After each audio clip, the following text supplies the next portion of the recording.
ലോക ചരിത്രത്തിൽ സംഭവിച്ച ഒരു സംഭവ കഥ വിശുദ്ധ വേദപുസ്തകത്തിലും ആലേഖനം ചെയ്തിട്ടുണ്ട്.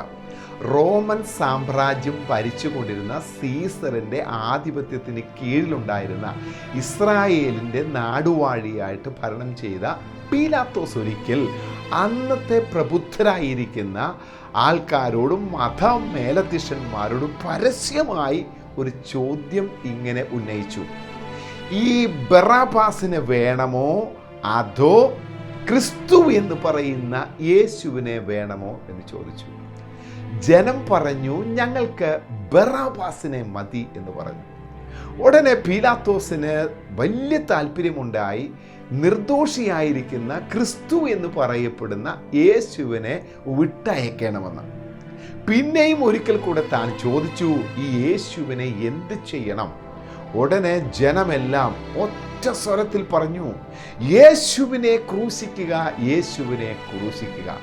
യേശുവിനെ ക്രൂശിക്കുന്നതിന് മുൻപ് പീലാത്തോസ് ചോദിച്ചു, അങ്ങ് ആരാണ്? രാജാവാണോ? പീലാത്തോസിനോട് പറഞ്ഞു, താങ്കൾ തന്നെ അത് പറഞ്ഞു കഴിഞ്ഞല്ലോ. പ്രിയരെ, യേശു രാജാവ് തന്നെയാണ്. പക്ഷെ അതിനു മുമ്പ് പറഞ്ഞു, നിങ്ങൾ ബഹളം ഉണ്ടാക്കണ്ട, ലോകത്തും പോയി എൻ്റെ രാജ്യം ഒന്ന് സ്ഥാപിക്കേണ്ട, അടിയുണ്ടാക്കേണ്ട, ബഹളം ഉണ്ടാക്കണ്ട. എൻ്റെ രാജ്യം അക്ഷരീകമല്ല, എൻ്റെ രാജ്യം ഈ കാണുന്നത് പോലെയുള്ള ഐഹികമല്ലെന്ന് ശക്തമായി യേശു പറഞ്ഞു. അതുകൊണ്ട് യേശു പോയി ഓരോരുത്തരും തൻ്റെ രാജ്യം സ്ഥാപിക്കുവാൻ പറഞ്ഞിട്ടില്ല. നമുക്കറിയാം, ചരിത്രങ്ങൾ പഠിക്കുമ്പോൾ പല കാലഘട്ടങ്ങളിൽ രാജഭരണമാണ് ലോകത്തിൻ്റെ വിവിധ ഭാഗങ്ങളിൽ നടന്നത്. കയ്യൂക്കുള്ളവർ അവരുടെ ശക്തി കൊണ്ട് മറ്റു രാജ്യങ്ങളെ കടന്നാക്രമിച്ച് അവരുടെ മേൽക്കോയ്മ നടത്തി വന്നതെല്ലാം ചരിത്രത്തിൽ നമ്മൾ പഠിച്ചിട്ടുണ്ട്. എന്നാൽ മനുഷ്യൻ പുരോഗമിച്ചു, രാജ്യങ്ങൾ പുരോഗമിച്ചു കഴിഞ്ഞപ്പോൾ ഭരണത്തിൻ്റെ രീതികളൊക്കെ മാറുവാൻ തക്കവണ്ണം ഇടയായിത്തീർന്നു. ഇന്ന് ലോകത്തിൻ്റെ ഭൂരിഭാഗ സ്ഥലങ്ങളിലും തെരഞ്ഞെടുപ്പിലൂടെ, വോട്ടെടുപ്പിലൂടെയൊക്കെയാണ് അധികാരത്തിലേക്ക് ജനനേതാക്കന്മാർ കടന്നു വന്ന് അതാത് രാജ്യങ്ങളെ ഭരിക്കുന്ന ഒരു ഭരണ സംവിധാനം ഉണ്ടായത്. നിശ്ചയമായും രാഷ്ട്രമായാൽ ഒരു രാഷ്ട്രീയം വേണം. ഓരോരുത്തർക്കും അവരുടേതായ രാഷ്ട്രീയങ്ങളെ ഉൾക്കൊള്ളുവാനുള്ള സ്വാതന്ത്ര്യങ്ങളുണ്ട്. ചില രാജ്യങ്ങളിൽ മാത്രമാണ് ഇപ്പോഴും രാജഭരണമുള്ളത്. ബാക്കി മിക്ക രാജ്യങ്ങളിലും ജനങ്ങളാൽ തിരഞ്ഞെടുക്കപ്പെട്ടവർ അവരാണ് ജനങ്ങളെ ഭരിക്കുന്നത്. അതുകൊണ്ട് ജനങ്ങൾക്ക് സ്വാധീനവും അതേപോലെ സ്വാതന്ത്ര്യവുമുണ്ട്. ആര് വേണം ഞങ്ങളെ ഭരിക്കണമെന്നുള്ളത്. UK-യിൽ ലേബർ പാർട്ടിയുണ്ട്, കൺസർവേറ്റീവ് പാർട്ടിയുണ്ട്. ലേബർ പാർട്ടിയിൽ നിന്ന് പ്രതിനിധാനം ചെയ്തുകൊണ്ട് കിയർ സ്റ്റാമർ അവിടെ ഭരണം നടത്തുന്നു പ്രൈം മിനിസ്റ്ററായിട്ട്. കാനഡയിൽ ലിബറൽ പാർട്ടിയുണ്ട്, കൺസർവേറ്റീവ് പാർട്ടിയുണ്ട്. ലിബറൽ പാർട്ടിയുടെ പ്രതിനിധിയായിട്ടാണ് 24ാമത്തെ പ്രൈം മിനിസ്റ്ററായിട്ട് മാർക്ക് കാർണി അവിടെ ഭരണം നടത്തുന്നു. അമേരിക്കയിൽ ഡെമോക്രാറ്റിക് പാർട്ടിയും റിപ്പബ്ലിക് പാർട്ടിയുമുണ്ട്. റിപ്പബ്ലിക് പാർട്ടിയെ പ്രതിനിധാനം ചെയ്തുകൊണ്ട് 47ാമത്തെ പ്രസിഡന്റായി ഡൊണാൾഡ് ട്രംപും ഭരിക്കുകയാണ്.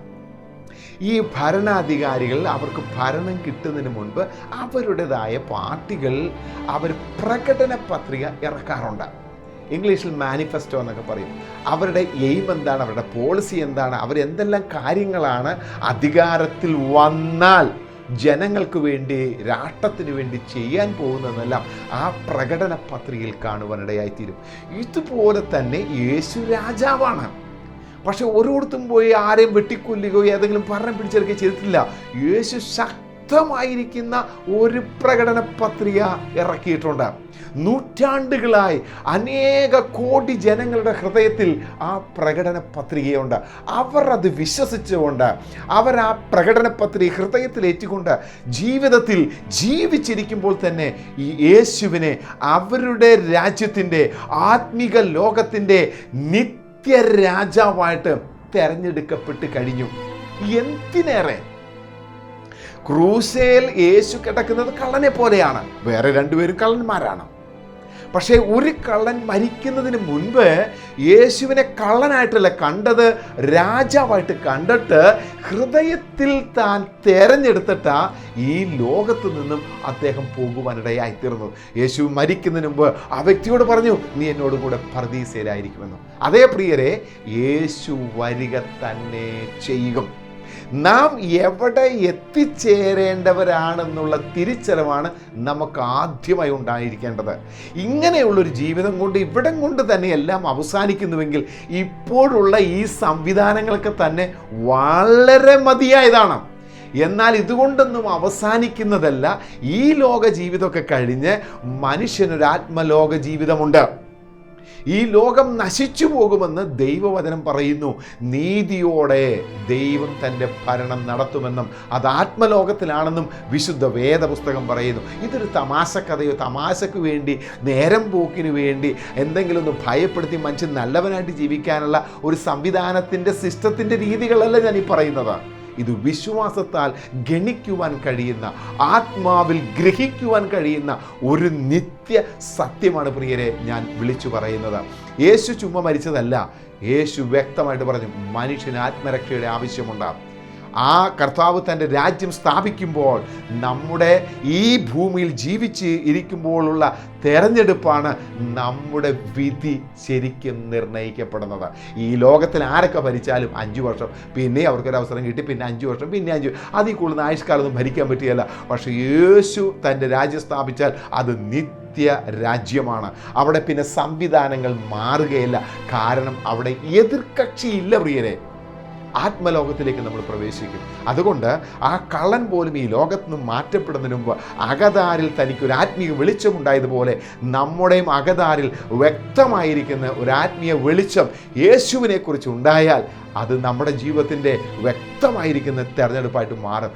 നമ്മളെ ഭരിക്കേണ്ടത് ആരാണെന്നുള്ള തിരഞ്ഞെടുക്കാനുള്ള സ്വാതന്ത്ര്യം മിക്ക രാജ്യങ്ങളിലുള്ളതുപോലെ നമ്മുടെ ആത്മീക ജീവിതത്തെ നമ്മുടെ മരണാനന്തരം ആര് ഭരിക്കണമെന്ന് തീരുമാനിക്കാനുള്ള സ്വാതന്ത്ര്യം ദൈവം നമുക്ക് തന്നിട്ടുണ്ട്. നമുക്ക് വേണ്ടത് ബറാബാസന്മാരെയല്ല വേണ്ടതാ. നമുക്ക് വേണ്ടത് നമുക്ക് വേണ്ടി ജീവൻ തന്ന നിത്യരാജ്യം ഒരുക്കുന്ന ആ യേശുവിനെയാണ്. ചിന്തിക്കൂ. ശക്തമായ ഒരു തെരഞ്ഞെടുപ്പിലേക്ക് നമ്മുടെ ഹൃദയം തുടിക്കട്ടെ. അതിനായി ദൈവം നമ്മെ സഹായിക്കട്ടെ. കർത്താവ് നമ്മെ മാനിക്കട്ടെ. Thank you. God bless U.